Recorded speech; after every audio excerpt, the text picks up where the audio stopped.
Hello and welcome to another episode of Teaching Heroes, the teaching podcast where I ask educators, what does it take to turn up every day and teach tomorrow's leaders? But today we've got another COVID special, and I have invited Associate Professor Ben Harris-Roxas to come onto the podcast today to talk about, I guess, schools and families and kids in the context of public health. So Ben, thank you so much for coming onto the podcast. Thanks so much, Jo, and hi everyone. Yes, so I'm going to put a little disclaimer. Both Ben and I today are at home with our children. So, who knows what might happen. They might come in, pop in, but I think that's the nature of lockdown and work, I think. Yeah, there might be a few guest appearances. So. Yes, that's right. So I was just saying to Ben beforehand, I feel like Ben's this long lost friend, but actually this is the first time we've actually spoken. And I connected with Ben over a year ago, 18 months ago or so now on Twitter, when I actually remember when we first connected, Ben, because I was starting to the way I dealt with my anxiety around the pandemic was to just find out, be a really good academic and just find out as much as possible. And I started to get really curious about what was happening in Victoria compared to what was happening in New South Wales, because it seemed like COVID was acting differently. And I just assumed the public health system worked the same in both New South Wales and Victoria. And I was asking questions and you replied and kind of gave me the lowdown about the different public health systems in both Victoria and New South Wales, and then a COVID friendship was born. Yeah, very good. Yeah, and it is fascinating how different things are across the country. And I mean, in the context of the podcast, education, you wouldn't believe it was one country by how varied the systems can be. So true. It's kind of the same thing with what happens outside hospitals. Community health, public health systems. It's pretty varied beast, and I think sometimes it matters, sometimes it doesn't. And I think it's always that weird thing of not having the counterfactual as well. Would things have gone differently in Victoria if they had this or that?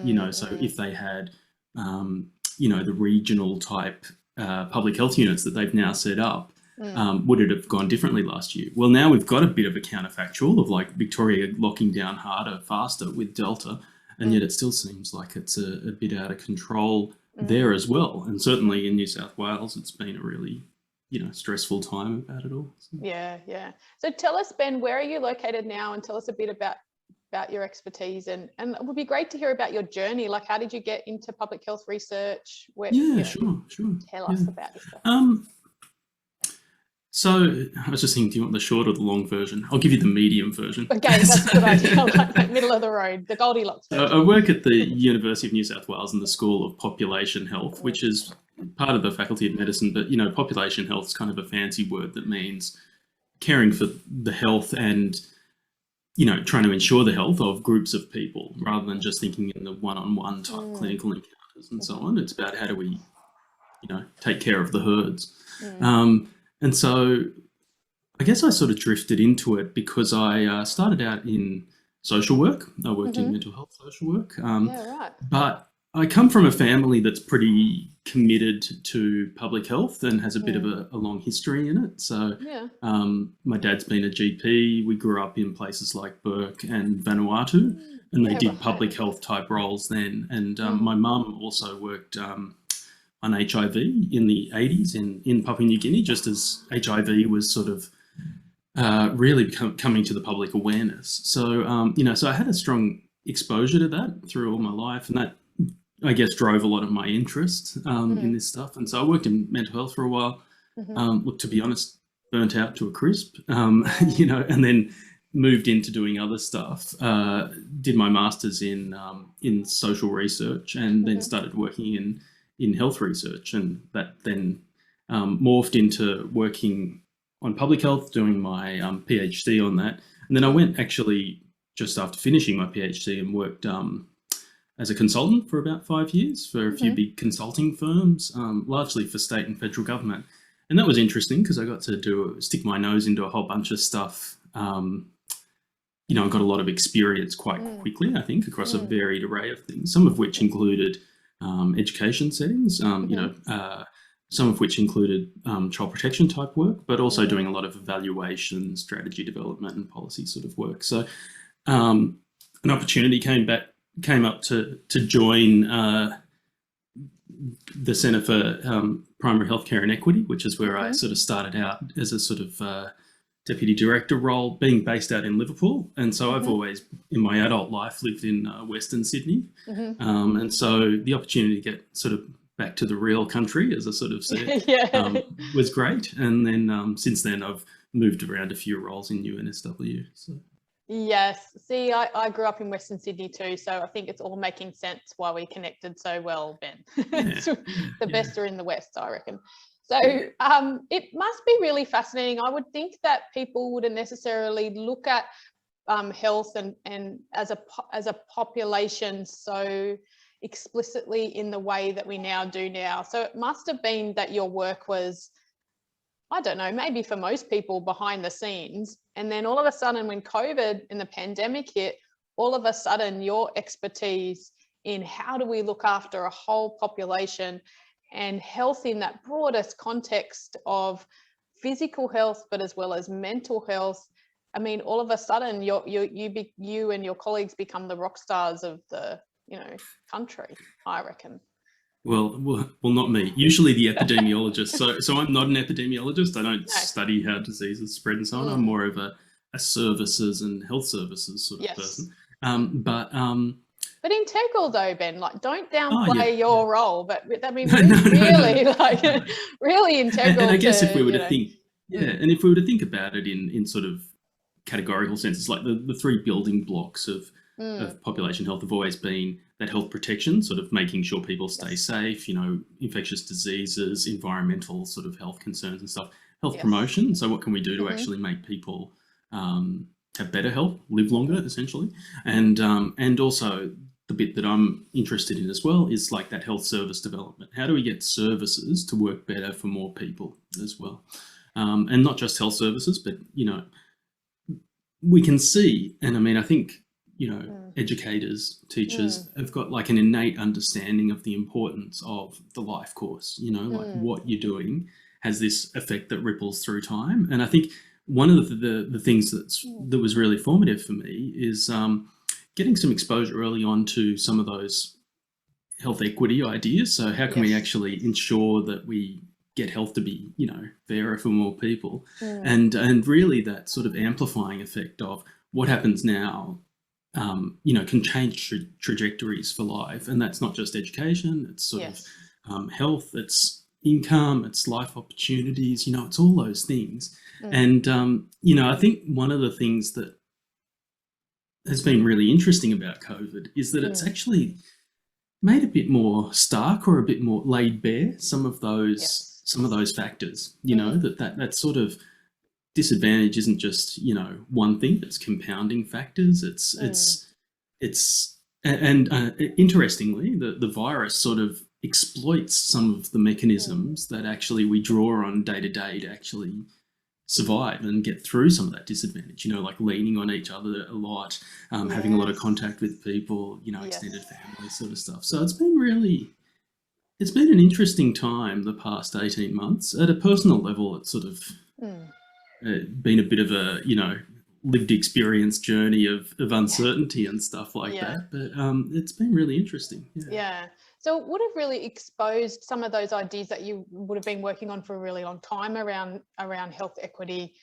And was there a moment of, see, this is what I've been talking about? Or I wondered whether for some of you there would have been some frustration of, this is the stuff we've been working on trying to prevent now for years. If you had have listened to us, this wouldn't have happened. Was there a bit of vibe happening?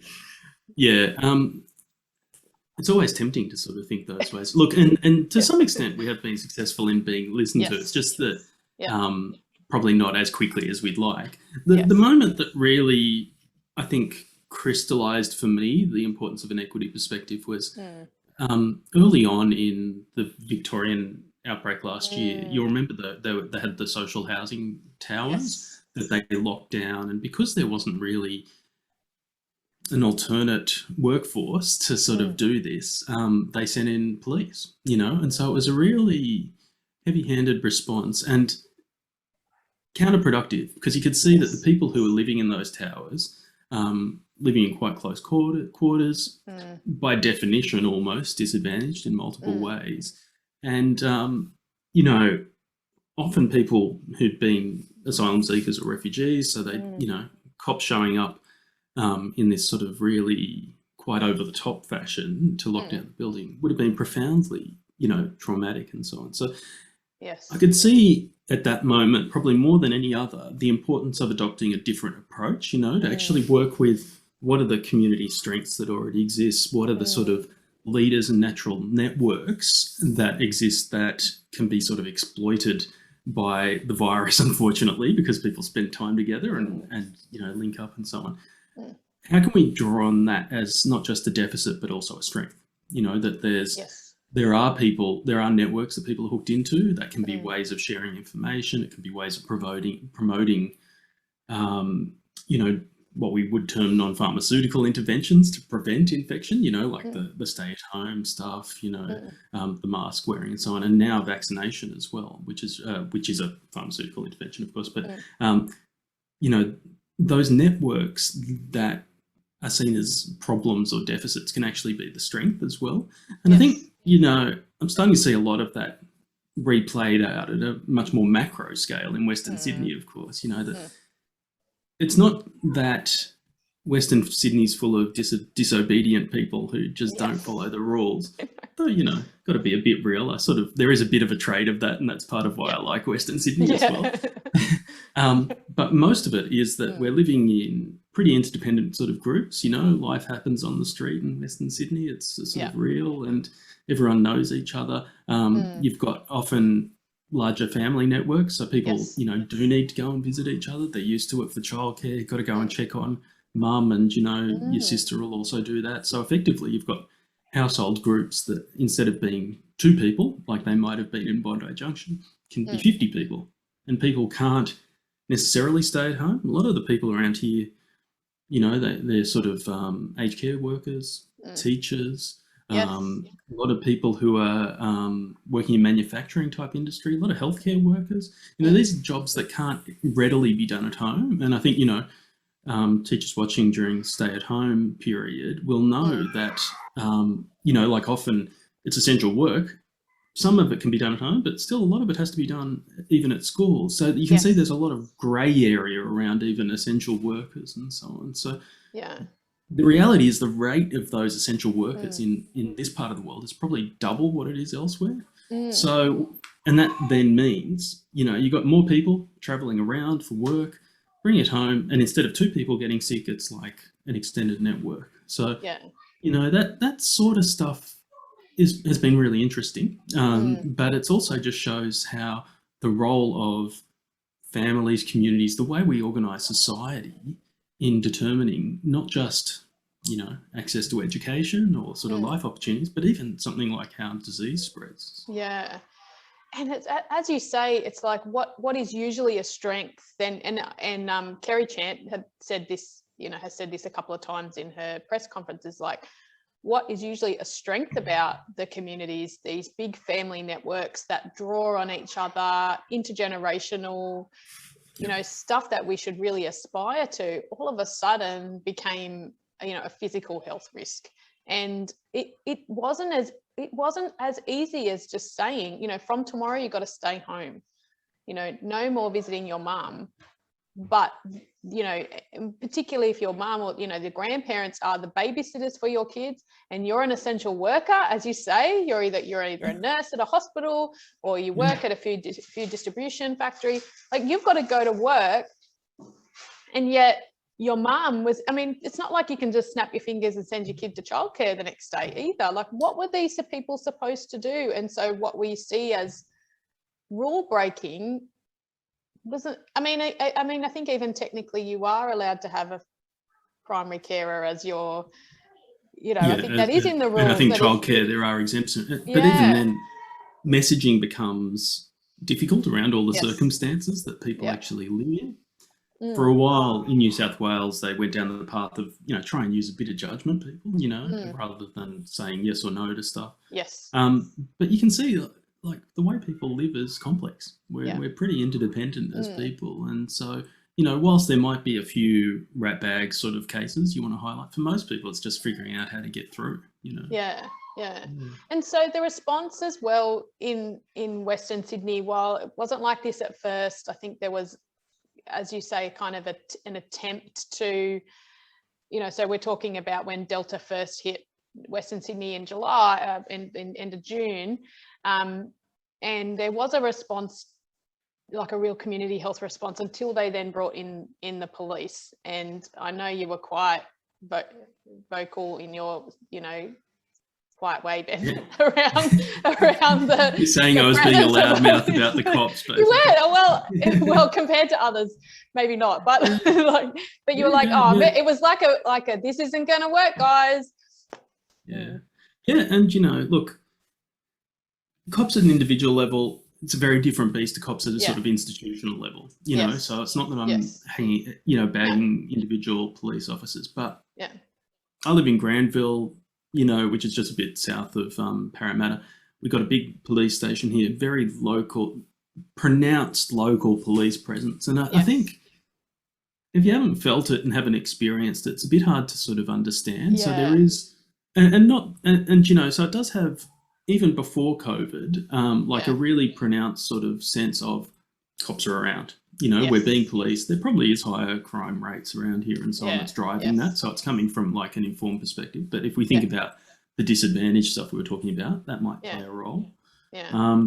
But then what was happening with COVID is that, that was being dialed up again. So you're talking about, instead of figuring out how we can draw on the sort of the resources, I think because there was this sense we've reached a point of desperation, we need, what can the police do? What can we can police compliance with rules. But unfortunately, if we're thinking about what makes the difference for transmitting COVID, overwhelmingly it's staying home, not going to work. These are the factors that are most responsible for driving transmission. But, for what we can actually observe and police, it's things that make a difference, but probably not as pronounced a difference, like wearing masks. It's about, let's have a curfew. Why? I don't know. Except that it also created problems for people who are shift workers, of course. So, and then also I don't know whether because I'm in Southwest Sydney too, but in near Bankstown, and I found that then the supermarkets got busier during the day, because I know that a few friends had purposely left their shopping to after 9 o'clock so that they could be at the shopping centre when it was not as many people. And because and some of the things just do click and collect. Do you know how hard it is to get a spot in delivery? And if you need toilet paper or whatever today, you've got to go get it. So it's just concentrated everybody to this one time of the day. All of a sudden, this sparse car park just got busier. Worked again. Yeah, exactly. So, and I think that sort of just highlights some of the things that makes life easy for policing, and then adding army into the mix. It sort of just creates it's really different to what would actually probably make a difference to stopping the virus. But it is worth noting that I think if I'm trying. As much as I have complained and whinged about a policing-led response, I think it was also probably at some level driven by a bit of desperation. Things were seen to not be working and so on.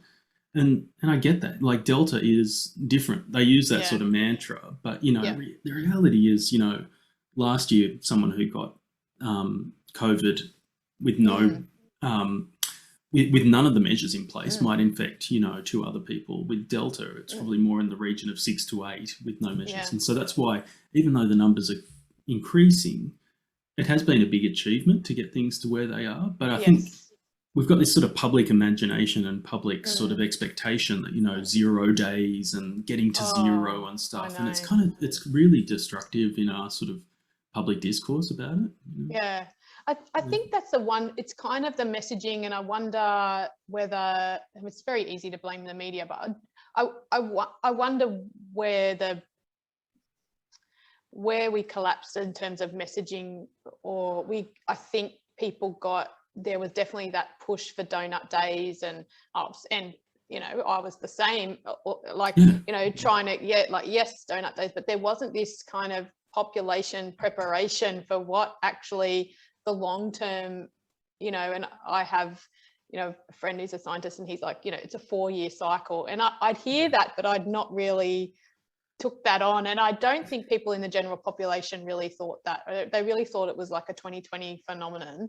And so now we're just, you know, well, why is it still happening? I don't think the public was prepared for the longevity of what living in a pandemic looks like.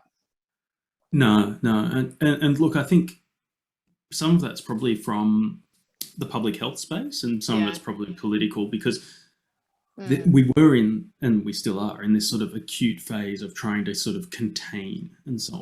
But it's like, okay, how do we go from this sort of acute, out of control pandemic phase to getting a few different tools in our toolkit, like vaccination, and then how does it become endemic? You know, and I think that's a really complicated discussion, even for people with a technical background in this, to sort of think, how do we get there? And so it's much easier to talk about donut days and so on. But that's really not priming people. So I totally get how it happened, but I think it is that thing. And the reality is, you know, a lot of people now are talking about how, in it becoming endemic in a vaccinated population, so we'll still always have outbreaks of COVID. And some people have said we want to get it to the state that it's more like measles outbreaks, very rare, well-controlled, contact traced. I don't think in a world with a strain as infectious as Delta being so dominant, that'll ever be the case. It'll probably be around more than that, and it'll still put an ongoing strain on things. So what's been interesting for me from a sort of services perspective is to think, okay, well, this is going to be a longer term strain on our test trace sort of capabilities in an ongoing way. Are we priming for that? The other thing is also, you know, people who say it'll get to the point where it's as common and probably as severe as the flu. I don't know that that's also another flawed analogy. But the problem is, I don't think people in the world at large realise that flu seasons brought health systems to their knees. You know, like, we're not floating around with like huge amounts of capacity all the time. Regional health services have had, you know, flu plans, like literal documents about how we're going to manage this flu surge in place for years, because it, you know, caused major hospitalisation problems and so on. So this transition to COVID in the mix is quite nuanced. So in a sense, you know, the idea of flu being endemic, we hadn't really wrapped our head around, let alone a new disease. So I think in some sense, we're still trying to figure it out. And I think that's really what's made the messaging around this quite tricky as well. So. Yeah. So therefore, from that services perspective, you know, one of the reasons why, you know, I found an excuse to get you on, Ben, was your, because I could just talk to COVID about anyone, but this is a teaching podcast. So was your article in The Conversation, where you detailed how we could put filters into schools, and that would reduce the transmission, and you know, your proposal was quite, you know, affordable, I thought. So can you talk us through how you and your colleague came with that, and I mean, how can we implement it, because it seems to make sense to me. So my colleague, Associate Professor Donna Green, who's actually from the Faculty of Science and has got like a big interest in indoor air quality and climate change. So we've worked together on a few things, and you know, really, Donna has been pointing out the importance and value of these HEPA filters, which is a specific type of filters. So it's really just about fine particle filtration, and it's similar to the systems they use on aeroplanes and have done for about 50 years. So it's quite proven technology. Donna and I have been interested in it a while in the context of, what do we do in schools for bushfire season? Right. You know, so where you've got this problem of,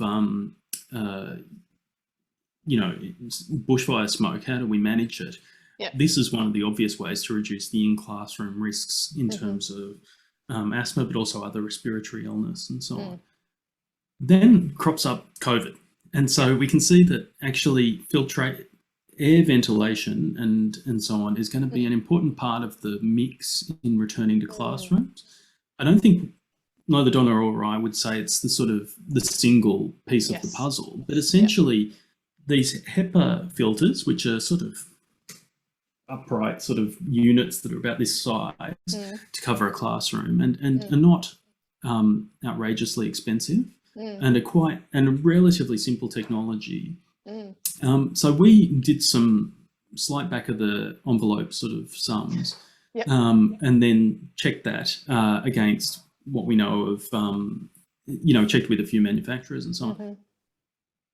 So we sort of assess that for all schools in the States, so that includes independent and Catholic schools, it'd probably be an investment of around $50 million could get that into all the classrooms. I think the thing that is really important going into that is saying a couple of things, a few caveats. This is not going to be the only measure that'll matter in terms of getting back to classrooms. There'll be things like masking. We will need to sort of distance more in classrooms. Think about what can be done outside as well. But this is going to be a relatively cheap in the scheme of things. Think about the level of capital investment that's already really needed in the state. And it dwarfs this as a sort of pretty modest investment.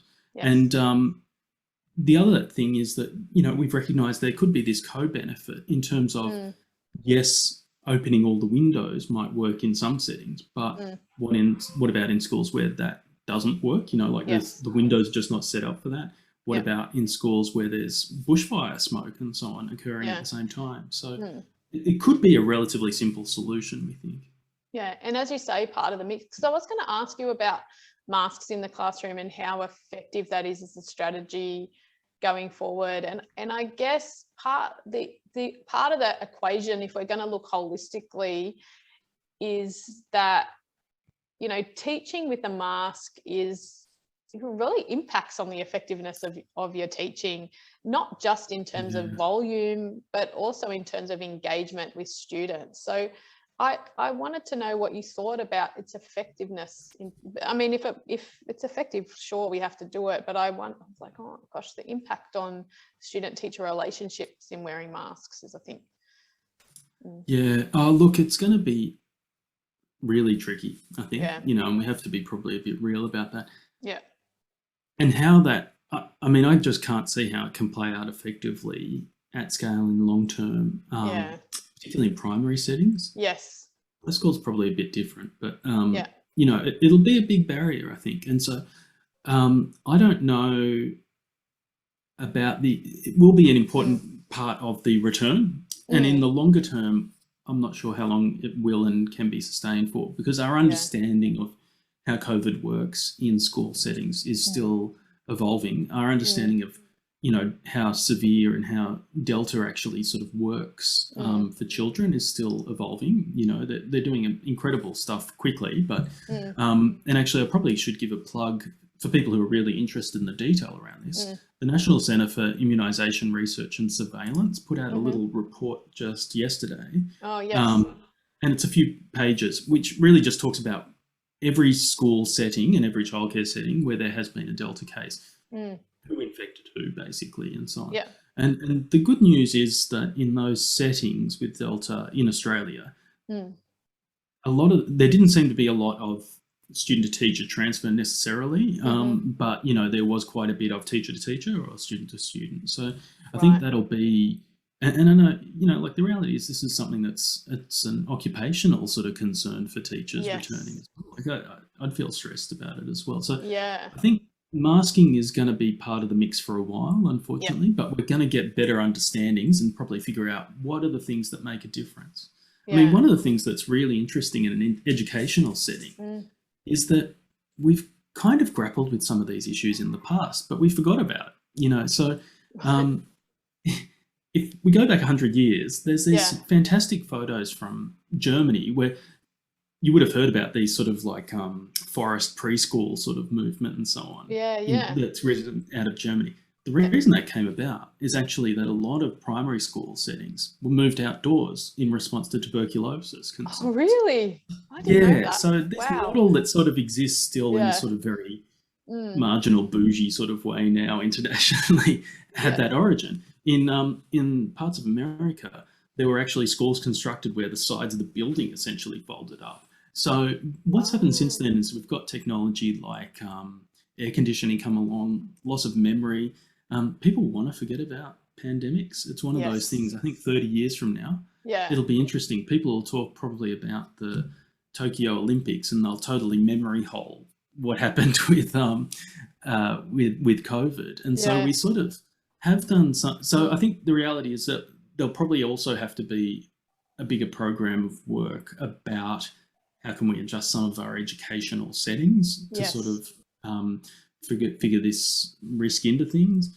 I think Yeah. vaccination will become a big part of the puzzle, Well, were particularly you now 12. surprised that I was surprised that they mandated teachers needing to be vaccinated so quickly. I didn't think it was funny because I was in a meeting at work, and obviously we have a lot of placement students going out, Mm. and they said, "Oh, how do we manage the mandatory vaccination of teachers?" And I was like, "Oh, that's what I was all like." Oh, I follow the policy of Years from COVID. now. That's months away. We don't have to worry about that. And it was the next day that they announced all teachers to be vaccinated. I was like, wow, that's pretty huge. I wonder It whether we're was going to unusual. lose. It was unusual, actually. Yeah, Yeah, I and wondered whether we'd lose some teachers who don't want to be vaccinated. Anyway, we'll see. yeah. Well, and I think it's an interesting one because I think some of them, everyone knows the sort of the story of the concerns about AstraZeneca being heightened Yes. and so on, and then Yeah. the lack of supply of the alternatives.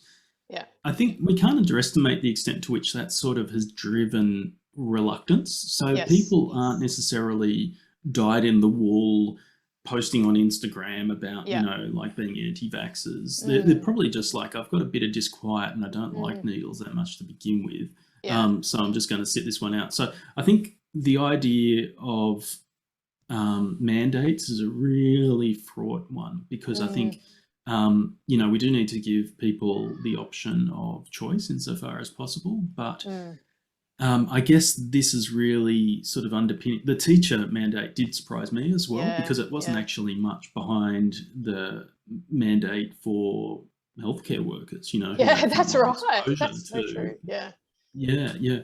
And so, I think people's concerns about it are pretty understandable, and so hopefully that'll shift as I think, like, my hope is that it doesn't drive people out of the profession, that factor alone, and that we do end up with, vaccines that are sort of better tolerated, probably, do a slightly better job in terms of transmission and so on. So in the medium term, I think that'll make a difference. But yeah, vaccine mandates is a really interesting sort of ethical area. Yes. And to be honest, I'm a bit sort of I'm a bit dumb in the bioethics of it all. But you can see that the way this plays out is going to be really interesting, and it would be a real shame if it pushes people out of teaching as a profession. I don't think that'll happen, but I guess maybe the other sort of analogy when I heard about that was me being a baby social work teacher, and then people sort of saying,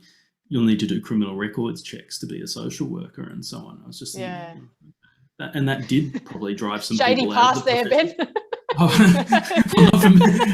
Whoa, better hide that. Not me, of course, but yeah. So it's been really interesting. So I think vaccination will be such an important part of getting back to classrooms, not just in the short term, in the long term.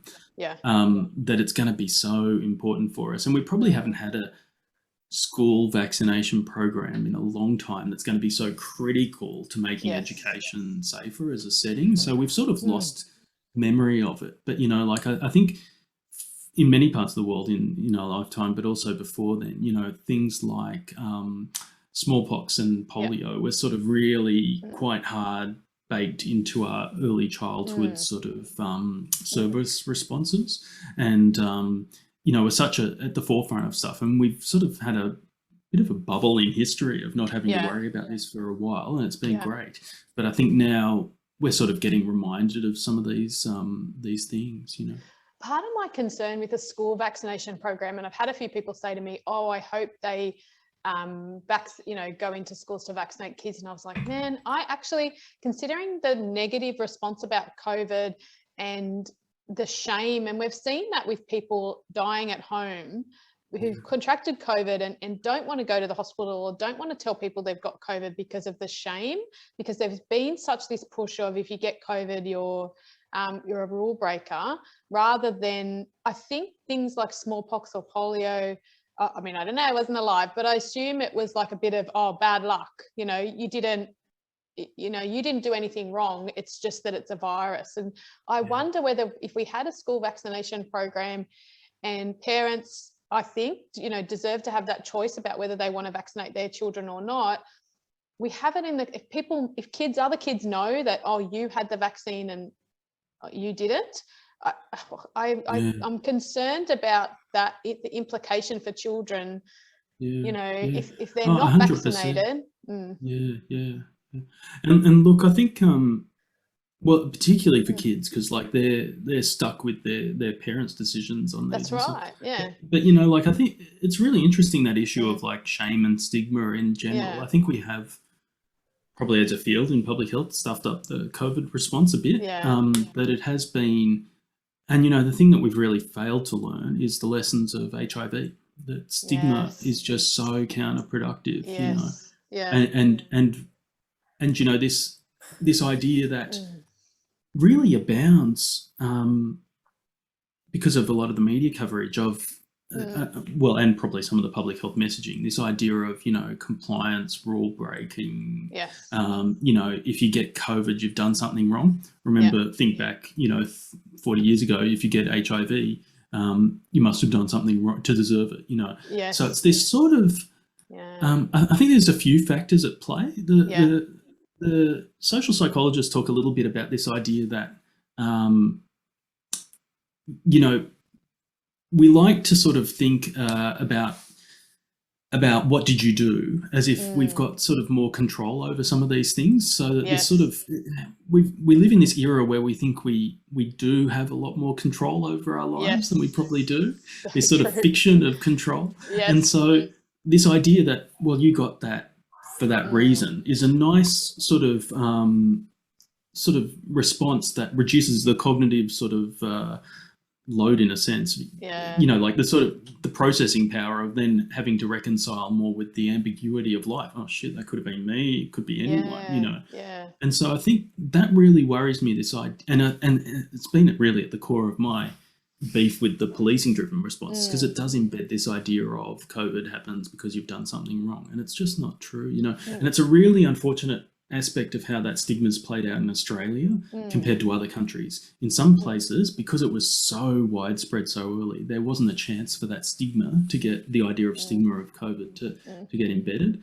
And then I think you're 100% right. If there's stigma about kids being not being vaccinated, which is a particular concern because it's really not their choice, that'll be really interesting to see how that plays out. And we can already see this sort of stigma stuff about, the parts of Sydney that have got COVID in it, the sort of the 12 LGAs, how that's sort of playing out. My suburb, actually, I found out yesterday, there's just over 2% of the population have got COVID at the moment. Wow. The suburb next door in Guildford, it's 5.7% of the population are active cases. So, how that'll play out in terms of ongoing stigma of those areas and so on, people will remember that.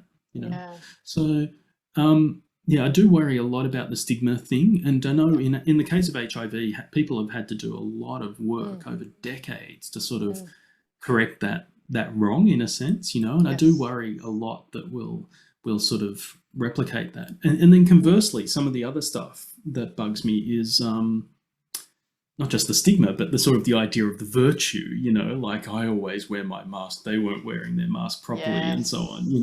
It's, well, that's observable. It might not be the thing that makes the most difference in the transmission of COVID. So I think there was a great article in The Guardian from a contract tracer who talked about, telling someone that they had COVID, and he was like, but I didn't do anything except go to the local cafe and get a coffee. He did all the rules, and yet he was left with this real sense of shame.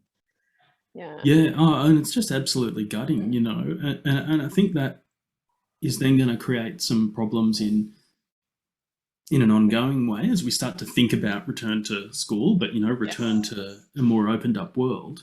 Yes. Well, you know, I found out I've got COVID. I'm not going to tell school because that'll become a big deal with the school. I mean, it'll be like kids coming home with notes about lice on steroids, you know, so it'll be, we've had a COVID case in the school. Yes. Oh my God.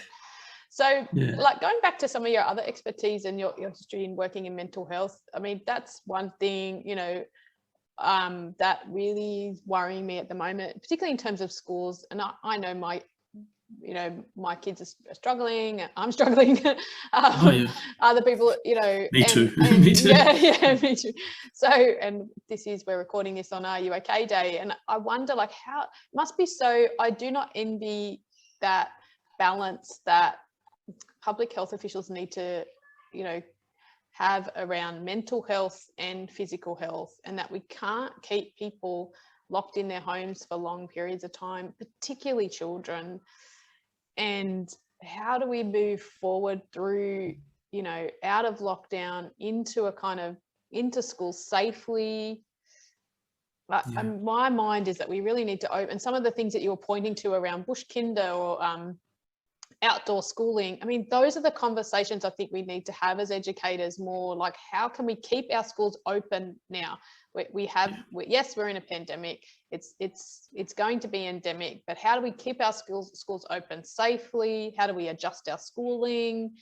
Because it's, to me, I think what's really been laid bare in terms of, you know, that the purpose of schooling is not just about learning, you know, your ABCs and counting 1, 2, 3, but there's a real social and socialized aspect of schooling that, you know, kids are really struggling with not being a part of. Yeah, 100%.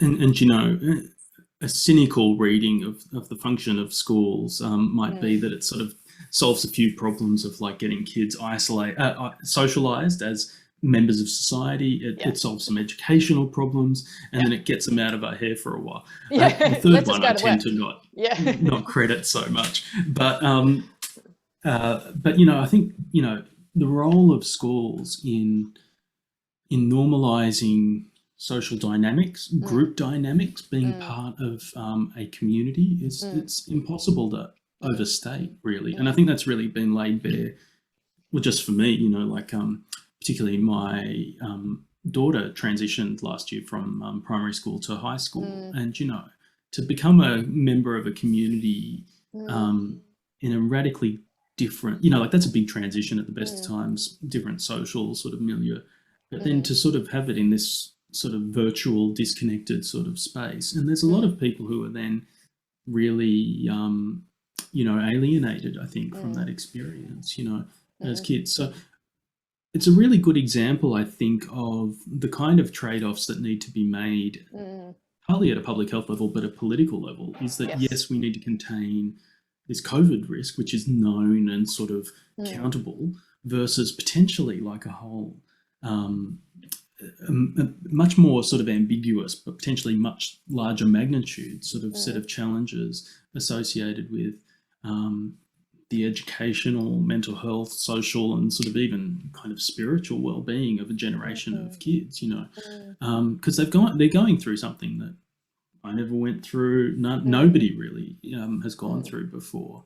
And like I mentioned earlier, the knowledge of this sort of life course approach and the critical impact of it, you know, the stuff that happens now ripples through their lives. Yes. And so we do know that